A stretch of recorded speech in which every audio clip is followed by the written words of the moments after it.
E aí, tudo bom? Mais um estudo 1189. Agora nós vamos dar continuidade ao livro de Marcos e hoje o nosso estudo vai ser de quantos versículos? Aproximadamente, ou exatamente 50 versículos, capítulo 9 de Marcos. Porém, o capítulo 1 nós já lemos ele, porque foi o encerramento de um contexto referente ao capítulo 8. E essa Bíblia, ela faz esses ajustezinhos, mas sem problema. A gente começa no 1 e dá continuidade. E aí, como é que você tá? Essa é uma pergunta que eu faço quando eu realmente estou disposto a colaborar com a mudança de alguma pessoa. Talvez sua pergunta esteja no automático e eu quero introduzir esse vídeo deixando para que você reflita se suas perguntas e aquilo que você fala já está no automático. Nós somos seres de hábitos. O cérebro, ele tem, por tudo que eu já estudei, o cérebro ele gera o hábito para poder economizar energia. Porque criar um novo hábito é extremamente difícil, porque precisa criar um novo caminho neural, uma nova sinapse neural. E, consequentemente, isso demanda muito exercício mental. Logo, toda a prática, até que ela se torne um hábito, vai demandar muita atenção. Eu tenho feito dezenas de exercícios e tarefas diários ao longo de toda essa semana de forma intencional, fora tudo que eu já estava vivendo. Porém, essa semana tem sido marcada por inúmeras oportunidades de compartilhar a palavra de Deus de uma forma que eu nunca sonhei. Tudo porque eu deixei como parte do meu dia, uma parte intencional, compartilhar a palavra e de fato me importar com as pessoas que estão ao meu redor e de fato olhar para minha esposa e ver as necessidades dela e perguntar: você se sente amada? Você acha que eu posso melhorar no quê? E era algo que eu fazia de forma não intencional, e quando se tornou intencional, ou seja, proposital, isso fez uma diferença muito grande em todas as esferas de relacionamento que eu possuo. Hoje eu consegui influenciar positivamente meu pai, minha mãe, um pastor muito amigo, meu amigo e amigo da nossa família, meu irmão, minha cunhada, tudo por conta de conversas com o propósito de colaborar, de alinhar e de realmente extrair o melhor da atitude de cada um. E é engraçado porque nós somos abençoados constantemente ao longo de todo o nosso dia, só que nós não estamos atentos a isso e, consequentemente, nós achamos que quando somos abençoados é tipo sorte. E quando nós falamos alguma coisa que tem a ver com aquilo que a pessoa precisa, é coincidência. E aí a gente exclui toda a manifestação de graça e misericórdia de Deus ao longo de todo o nosso dia. Escolha estar atenta às manifestações do Espírito Santo. Hoje mesmo, dentre as muitas coisas que já aconteceram nas últimas 10 horas aproximadamente, agora são desde as 6h40 da manhã, vamos colocar assim, eu pude viver uma experiência onde tem vamos lá, experiências demandam também viver desafios, tá? Hoje eu vivi um desafio na minha empresa, um erro que foi cometido em 2021 pelo meu financeiro, e eu também não identifiquei, então foi um erro de equipe. E em 2021 uma conta do mês de outubro não foi paga, e era a conta de energia, e eu pago todos os meses sempre, tudo certinho, só que nunca aconteceu nada e eu não sabia, essa conta estava lá.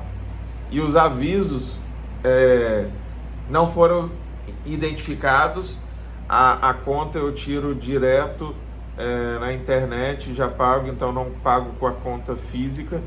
E essa distração ocasionou num desafio hoje. Hoje é feriado e minha loja, ela em pleno funcionamento, de repente a energia cai e eu achei queda de energia, feriado, muita gente na cidade, normal. Só que minha esposa, ela teve outro pensamento. Ela correu e foi olhar no quarteirão se a energia de todo mundo tinha caído.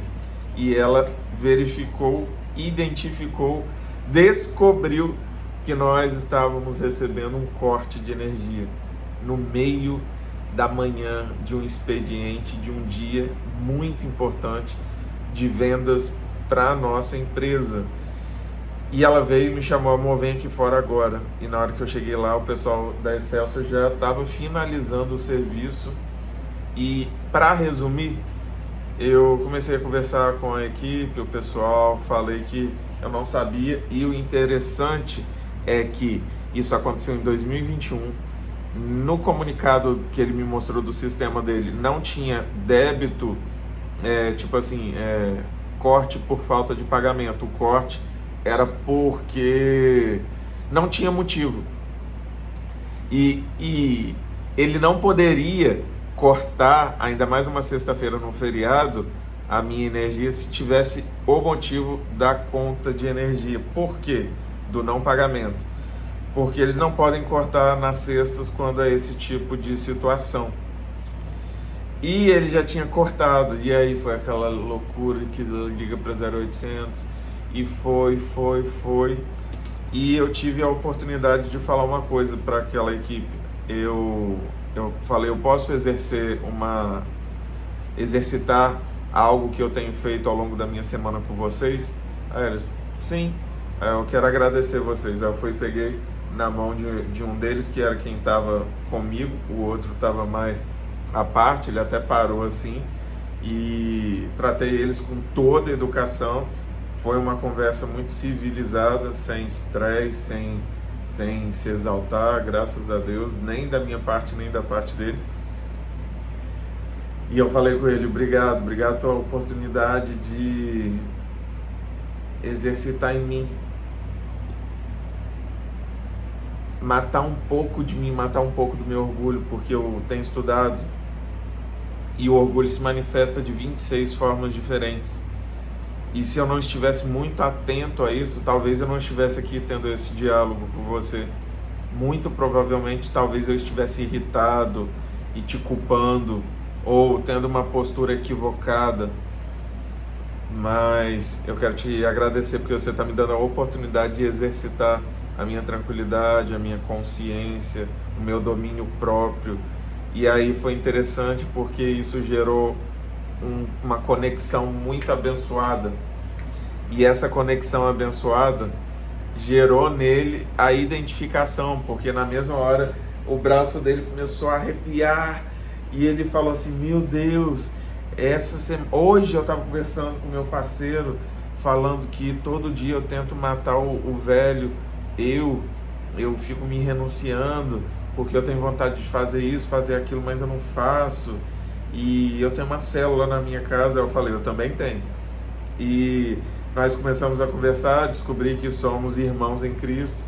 E no final eu consegui pagar a conta, identificamos, fomos olhando mês a mês, e foi olhando e detectou, e foi resolvido. E ele fez questão de ficar até resolver. Ele fez questão de me ajudar, ele fez questão de ficar disponível. E ele falou: isso não é normal, eu nunca faço isso. As coisas que não são normais para aqueles que creem, acontecem. Milagres são reais. E esse é um exemplo, um pequeno exemplo, porque isso ia trazer uma tristeza muito grande para esse fim de semana. É um fim de semana de feriado no meu município, e eu tenho uma dependência humana dessa venda para que eu cumpra com as minhas obrigações, com todas as famílias pelas quais eu sou responsável, pela responsabilidade com a minha família, com a minha igreja, com o meu ministério, com as pessoas com que eu colaboro de alguma forma. Entende? Aquilo me deixou mais forte, esse desafio me deixou mais forte. Eu extraí esse testemunho para compartilhar com você, compartilhar com as pessoas ao meu redor. Tudo porque eu me deixei guiar por aquilo que eu tenho aprendido. Exercite a palavra de Deus, seja intencional, assim como Jesus era, em todas as suas falas, nos seus pensamentos, no seu olhar, no seu sorriso. Sabe uma das coisas que eu tenho exercitado muito? Eu sinto a raiva vindo, algo vai me irritando. Aí quando eu vejo que está querendo me tirar a tranquilidade, eu sorrio. E é incrível, porque quando eu sorrio, eu sinto a pressão, a raiva, a ansiedade baixando. Aí eu continua. Aí, amém. É igual pegar um cavalo e falar, oa! E aí, você tem sido autodominado? Ou suas emoções têm dominado você? Suas emoções que estão conduzindo a sua vida? Ou é você que está no controle das suas emoções? Escolha estar no controle. Isso faz total diferença. E ao final de tudo, eu ainda fiquei extremamente irritado por conta desse erro que foi cometido pela Excelsior de vir cortar num dia que não poderia cortar. E aí começou a vir pensamento, depois de tudo resolvido. Olha como é que a gente é mal. A gente é mal mesmo. A carne, ela quer justiça, quer correr atrás dos direitos. E aí eu falei, olha, se eu não tivesse aconselhado uma pessoa ontem ou anteontem a respeito de não ir atrás de vingança, eu não teria isso instalado na minha mente, na minha memória mais recente, e eu ia me colocar numa situação de talvez ainda querer brigar por conta dessa situação. Perda de tempo, perda de energia, perda de pensamentos, tudo porque eu não estou atento. E aí, quantas coisas tem tirado a sua paz porque você não está atento ao que tem mexido com os seus sentimentos? Fica aí a reflexão, quase que o vídeo todo de reflexão e testemunho. Eu sempre procuro entregar o meu melhor, e esses momentos fazem parte do meu melhor, da minha entrega e da certeza de tudo aquilo que Deus tem feito na minha vida. E não tem como vivenciar experiências como essa, tantas outras, sem compartilhar. Obrigado por dar atenção a isso, e que isso de alguma forma sirva de reflexão para a sua vida e traga algum proveito. Amém? Vamos orar? Pai, eu te agradeço por esse dia lindo de oportunidades, de tratamento, de cuidado, de renovo, de resposta. Um dia de muitos milagres, e eu me sinto, eu de fato me sinto nas mãos do oleiro. Eu sinto que tenho sido trabalhado, moldado, sondado a todo instante, e eu te peço que me transforme, continue a boa obra que o Senhor iniciou na minha vida e complete-a da forma que o Senhor quiser, porque eu sei que tu tens os pensamentos muito bons ao meu respeito. E esses pensamentos são muito maiores que os meus ao meu respeito. E eu te peço da mesma forma que seja com esse irmão, essa irmã, essa pessoa que está me ouvindo ou me vendo, ou seja como for, realiza um milagre em nós, um milagre da manifestação da tua presença, do renovo, do tratamento, da cura, da salvação. O Senhor enviou o teu Filho amado, teu único Filho, para morrer em nosso lugar. E nesse período de Páscoa, nós te agradecemos por esse sacrifício puro e imerecido, que nos trouxe a oportunidade de termos a salvação e o contato, o livre acesso à tua presença. Obrigado por tudo isso. Obrigado por dias como esse. Obrigado por momentos como esse de compartilhar a tua palavra. Obrigado. Em nome de Jesus. Amém. Eu vou ler mais direto hoje, tá? Versículo 1, ele disse: garanto-lhes que alguns dos que aqui estão, de modo nenhum, experimentarão a morte antes de verem o reino de Deus vindo com poder. Aí continua. 6 dias depois, Jesus tomou consigo Pedro, Tiago e João e os levou a um alto monte, onde ficaram a sós. Ali ele foi transfigurado diante deles. Suas roupas se tornaram brancas de um branco resplandecente, como nenhum lavandeiro no mundo seria capaz de branqueá-las. E apareceram diante deles Elias e Moisés, os quais conversavam com Jesus.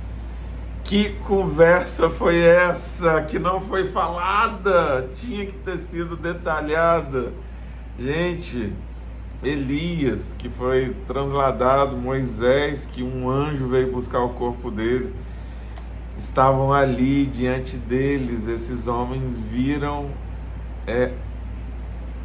Isso deve ter sido digno de uma história que Hollywood gostaria de contar, mas não tem capacidade. Uau! Então Pedro disse a Jesus: mestre, é bom estarmos aqui. Façamos 3 tendas, uma para ti, uma para Moisés, uma para Elias. Ele não sabia o que dizer, pois estavam apavorados. A seguir apareceu uma nuvem e os envolveu. E dela saiu uma voz que disse: este é o meu filho amado, ouçam-no. Gente, é muita coisa linda que vai acontecendo. Repentinamente, quando olharam ao redor, não viram mais ninguém, a não ser Jesus. Enquanto desciam do monte, Jesus lhes ordenou que não contassem a ninguém o que tinham visto, até que o Filho do Homem tivesse ressuscitado dos mortos. Eles guardaram o assunto apenas entre si, discutindo o significado. O que significaria ressuscitar dos mortos.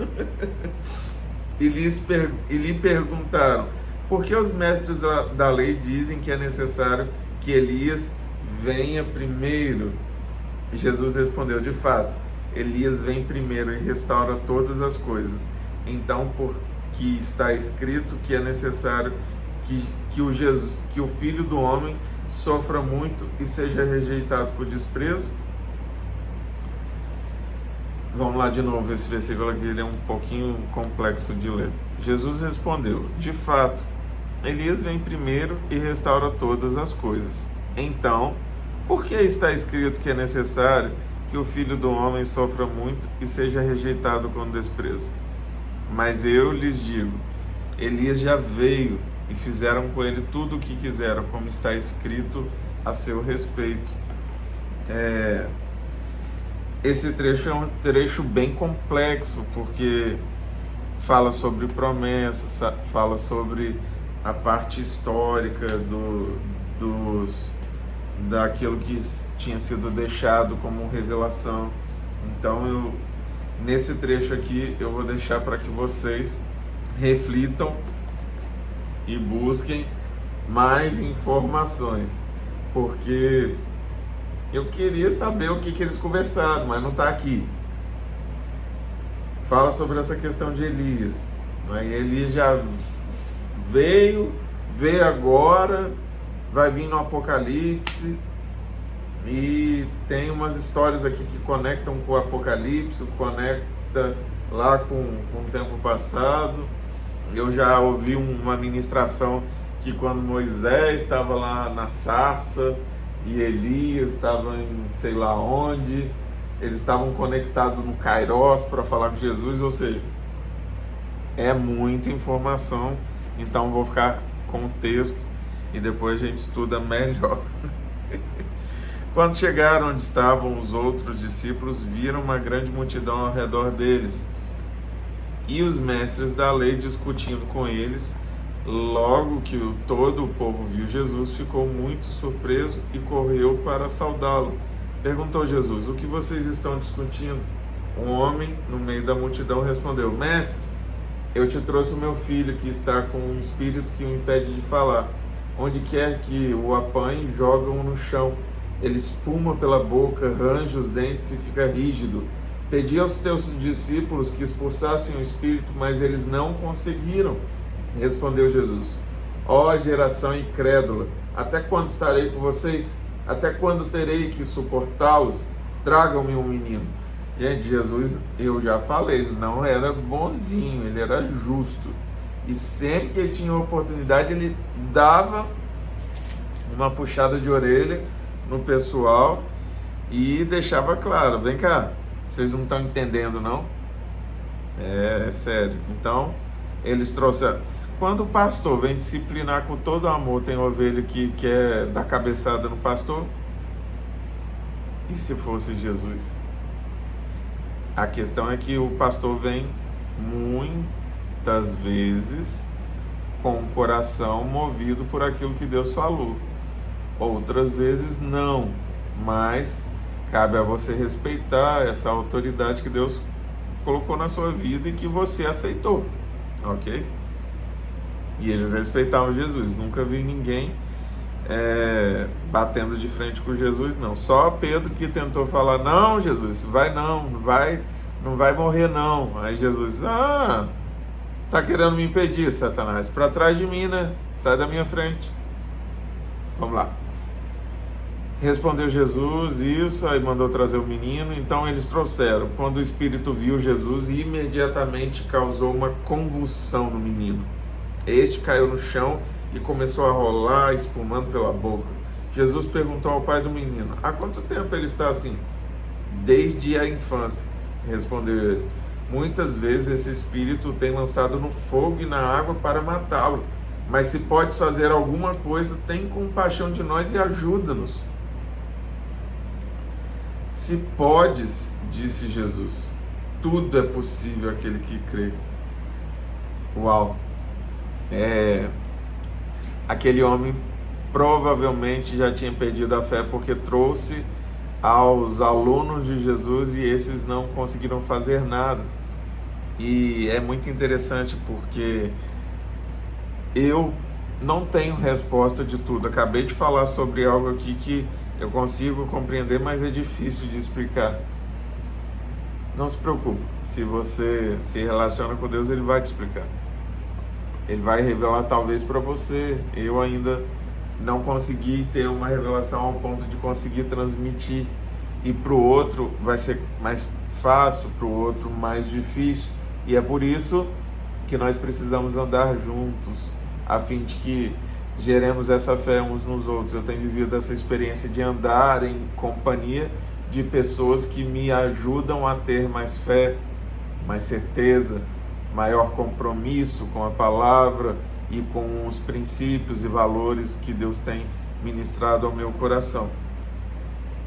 Se podes, disse Jesus, tudo é possível àquele que crê. Então, se você tem fé, tudo é possível. Imediatamente o pai do menino exclamou: creio, ajuda-me a vencer a minha incredulidade. Uau! Eu creio, me ajuda a vencer a minha incredulidade. Eu creio baseado naquilo que o Senhor acabou de me revelar. Mas me ajuda com isso, me ajuda a vencer isso. muito sábio. Quando Jesus viu que uma multidão estava se ajuntando, repreendeu o espírito imundo, dizendo: espírito mudo e surdo, eu ordeno que o deixe e nunca mais entre nele. O espírito gritou, agitou violentamente e saiu. O menino ficou como morto, ao ponto de muitos dizerem: ele morreu. Mas Jesus tomou-o pela mão e o levantou, e ele ficou em pé. Depois de Jesus ter entrado em casa, ou seja, acabou aquele momento, seus discípulos que lhe perguntaram, em particular, por que não conseguimos expulsá-lo? Ele respondeu: essa espécie só sai pela oração e pelo jejum. Eles saíram daquele lugar e atravessaram a Galileia. Jesus não queria que ninguém soubesse onde eles estavam, porque estava ensinando os seus discípulos. E lhes dizia: o Filho do Homem está para ser entregue nas mãos dos homens. Eles o matarão, e 3 dias depois ele ressuscitará. Mas eles não entendiam o que ele queria dizer e tinham receio de perguntar-lhe. Estamos às vésperas da morte de Jesus. Estava desligando o ventilador aqui, o Alves fica achando que eu vou sair do quarto. Vem aqui. Aqui. Vem cá. Olha lá. Pessoal. Vem, pessoal. E Jesus, ele estava falando que ele ia morrer e o povo não entendia. Os discípulos ainda tinham medo de perguntar.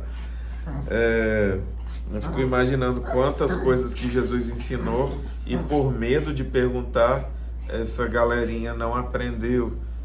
Eu tenho certeza que... Eu falei isso hoje num grupo. Se Jesus quisesse... Vamos à polêmica. Eu falei isso ontem, eu vou repetir hoje, porque esse versículo marcou a leitura do livro de Marcos. Ainda que vejam, não percebam, ainda que ouçam, não entendam, de outro modo poderiam converter-se e ser perdoados. Está lá no capítulo 4, versículo 12. Quando eu li isso, eu coloquei uma interrogação. E isso quer dizer o quê? Quer dizer que se Jesus quisesse, ele poderia ter falado aos corações de todos e todos teriam se convertido. E por que isso não aconteceu? Porque senão Jesus não teria sido crucificado. Ser crucificado fazia parte do plano. Exatamente. A crucificação nunca foi uma decisão dos homens. Foi uma decisão de Jesus. Ele e Deus eram intencionais nesse aspecto. Eram combinados. Vamos salvar a humanidade, a criação? Vamos. Então, essa é a sua parcela de contribuição em Jesus. Ok. Por isso que a Bíblia fala que Jesus é o Cordeiro que foi entregue desde a fundação. Ele já estava comprometido com essa responsabilidade. E ele viu a mim e viu a você. E assumiu esse compromisso. E chegaram a Cafarnaum, quando ele estava em casa. Perguntou-lhes: o que vocês estavam discutindo no caminho? Mas eles guardaram silêncio, porque no caminho haviam discutido sobre quem era o maior. Bobeirado. Assentando-se, Jesus chamou os 12 e disse: se alguém quiser ser o primeiro, será o último e servo de todos. Quer ser o primeiro? Então serve todo mundo. Quer ser o maior? Sirva a todo mundo. Ajude. E tomando uma criança, colocou-a no meio deles. Pegando-a nos braços, disse-lhes: quem recebe uma dessas crianças em meu nome, está me recebendo. E quem me recebe não está apenas me recebendo, mas também aquele que me enviou. E diante disso, nós temos uma responsabilidade muito grande, porque a forma de amar a Jesus e cuidar de Jesus é fazendo isso pelas pessoas. E eu preciso viver uma vida onde o amor que eu sinto da presença de Deus não fique só na minha vida. Do contrário, esse amor está sendo negligenciado, porque amar é um mandamento. Ame a Deus acima de todas as coisas e a sua justiça, e ao próximo como a você mesmo. E aí, você tem exercitado isso? Mais uma coisa. Mestre, disse João, vimos um homem expulsando demônios em teu nome e procuramos impedi-lo porque ele não era um dos nossos. Não impeçam, disse Jesus. Ninguém que faça um milagre em meu nome pode falar mal de mim logo em seguida, pois quem não é contra nós está a nosso favor. Eu lhes digo a verdade. Quem lhes der um copo de água em meu nome, por vocês pertencerem a Cristo, de modo nenhum perderá a sua recompensa. Tem tanta gente aí discutindo, mas fulano fala assim, tá errado, Alex fala assim, eu não gosto. Por que ele não estuda antes? Por que ele não melhora esses vídeos? Por que ele não fala mais rápido? Por que você não faz melhor? E aí? Vai lá e faz. Porque existem pessoas que vão se conectar com a forma que Deus ministra através da minha vida, mas tem um tanto de gente que Deus quer conectar com a sua vida, mas você não está fazendo. Aí fica menos gente aí tendo que fazer aquilo que era para você estar fazendo. A Bíblia fala que são o plantio está na hora de colher. A seara ela tá pronta, mas tem pouca gente para ceifar. Tá na hora de colher, mas tem pouca gente para pegar, para colher, para ceifar. São poucos ceifeiros. E aí? Que tal se tornar um dos ceifeiros e se tornar um discípulo, um embaixador, se tornar alguém que busca com todas as forças viver um pouco daquilo que Jesus deixou como ensinamento? É um desafio diário. Se alguém fizer tropeçar um destes pequeninos que creem em mim, seria melhor que fosse lançado no mar com uma grande pedra amarrada no pescoço. Se a sua mão fizer tropeçar, corte. Olha que legal. Se a sua mão o fizer tropeçar. Como que uma mão pode fazer alguém tropeçar? O pé até que vai, mas a mão? Por que a mão vai te fazer tropeçar? Corte. Se sua mão está te fazendo pensar alguma coisa, a mão por si só não tem pensamento, gente. Não é a mão que faz a gente tropeçar. Isso daqui é para que a gente reflita, mais uma vez, as minhas atitudes das minhas mãos são coordenadas pelo meu cérebro. Se eu estou roubando, se eu estou matando, se eu estou batendo, se eu estou fazendo alguma coisa com a minha mão, é meu cérebro. Arranca isso de dentro de você. Vou te ensinar algo. Coloca em prática. Detectou. Vou terminar esse versículo aqui e vou te dar essa ferramenta. Se a sua mão fizer tropeçar, corte. É melhor entrar na vida mutilado do que tendo as duas mãos ir para o inferno, onde o fogo nunca se apaga, onde o seu verme não morre e o fogo não se apaga, e o seu pé, e se o seu pé o fizer tropeçar, o pé de novo, o pé agora, e falando de tropeçar de novo, corte-o. É melhor entrar na vida aleijado do que tendo os dois pés ser lançado no inferno, onde o seu verme não morre e o fogo não se apaga. E se o seu olho o fizer tropeçar, o olho fazendo tropeçar de novo, arranque-o. É melhor entrar no reino de Deus com um só olho do que tendo os dois olhos ser lançado no inferno, onde o seu verme não morre e o fogo não se apaga. Cada um será salgado com fogo. O sal é bom, mas se deixar de ser salgado, como restaurar o seu sabor? O sal é bom, mas se deixar de ser salgado, Como restaurar o seu sabor? Tenham sal em vocês mesmos e vivam em paz uns com os outros. De novo, um texto bem complexo, mas eu vou te apresentar uma ferramenta aqui que tem a ver com esse contexto. É o cérebro que movimenta os olhos, os pés, as mãos, todo o nosso sistema. Tudo é baseado no cérebro. Do cérebro vem o sentimento. É esse que é o nosso processador. Logo, se existe alguma atitude sua que te faz tropeçar, vamos supor, mentira. Você vai contar uma mentira, você para e fala: cérebro, eu dou ordem, pare de tentar fazer com que eu minta. Eu não vou mentir. Em nome de Jesus, amém. Se você quiser completar como uma oração. A oração, ela pode muito em seus efeitos. Por que disso? Porque a oração nos leva a confessar os nossos pecados e a dar ordem sobre as nossas emoções e no mundo espiritual para que as coisas aconteçam. Determine ao seu pecado que ele pare de ter efeito sobre a sua vida.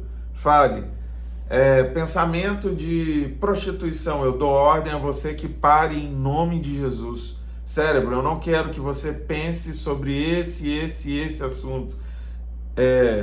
Eu dou ordem, Alex, eu estou dando ordem para você agora. Você vai se levantar agora, você vai sair e você vai ter um encontro verdadeiro com Jesus nesse dia, e você vai ser ferramenta de Deus nesse dia, e as pessoas vão ver e vão testificar que você carrega um Deus que é vivo, e Ele está vivo dentro de você. Em nome de Jesus, amém. Determine, faça uso da autoridade que Deus te deu. Dessa forma, você vai se tornar sal, vai se tornar luz, porque se a gente perde o sabor, não tem como restaurar isso. Se o sal perder o sabor, se ele não servir para salgar, ele vira nada, vira areia. Compreende? Dê ordem para que o pecado que assola sua vida e sua mente pare. Às vezes é um hábito que você criou de viver dessa forma, e seu cérebro entende que essa é a forma correta. Nosso ministério, o ministério que eu faço parte, está indo para a 7ª semana falando sobre os 7 pecados. E os pecados, eles nada mais são do que vícios, do que hábitos. Porque o pecado maior e o verdadeiro pecado, ele está na nossa forma de se comportar em relação à consequência disso. Então, a consequência é o roubo, mas a raiz desse problema é o pecado. E qual que é o pecado? O pensamento que trama o mal, a mente que trama o mal. Entende? Nenhuma atitude que você tomar na sua vida, ela é a atitude em si. Essa atitude é fruto de uma reflexão, de um pensamento, de uma decisão que te levou a essa atitude. Pecado é isso. É gerar esse fruto de pecado dentro de você. Então, eu tenho uma ótima notícia para você. Se você é capaz de gerar o pecado no seu íntimo, com os seus pensamentos, com os seus desejos, com as suas ambições, com o seu orgulho, a sua vaidade, você também pode gerar bênção, se você apenas decidir ser bênção e colocar para dentro de você coisas que tenham a ver com a bênção que você quer ser. E isso passa pelo processo de conhecer a palavra, para que ela domine os seus pensamentos, para que as suas atitudes reflitam a palavra e você se torne parte da palavra. Faz sentido para você? Se houver alguma dúvida, me chama aqui nesse vídeo. Eu estou me pondo à sua disposição. Eu não sei quantas pessoas esse vídeo vai alcançar. 1, 2, 5, 10, 15. Nesse momento, da última vez que eu olhei, eu acho que foi semana passada, nós estamos encerrando, dentro de alguns dias, o livro de Marcos. Eu acho que hoje foi eu não sei hoje qual foi a postagem, não lembro. E o vídeo que teve mais visualizações foram 27 visualizações até agora. E talvez esse vídeo não tenha muitas visualizações, mas se ele tiver uma, e você que está aqui me vendo, fizer sentido para você tudo isso que você está ouvindo, me chama para conversar. Eu quero ser ferramenta de Deus na sua vida. É tudo que eu desejo e é o que eu tenho buscado viver, tá? E seja da mesma forma uma ferramenta de Deus para outras pessoas com aquilo que você tem aprendido. Falar daquilo que Deus tem ministrado ao seu coração solidifica na sua mente e isso fica fazendo parte de você e, consequentemente, isso vai modificar as suas atitudes. Se você ainda tem um hábito negativo, um vício, dê ordem em voz alta. Toda a criação de Deus, todo o Gênesis, foi Deus falando, e disse Deus, e disse Deus, e disse Deus, e disse Deus. O homem, ele foi lá e falou, agora o homem façamos a nossa imagem e semelhança. O homem, ele quis fazer, ele não quis falar, ele quis fazer com a mão dele. Ele quis produzir isso de forma intencional. Que você diga, dê ordem ao mundo espiritual e que isso se torne em atitudes e que isso se torne em frutos que abençoem a você, a sua família e a todos ao seu redor. Em nome de Jesus. Seja frutífero, dê muitos frutos, alimente a muitos. É o que eu te desejo, em nome de Jesus.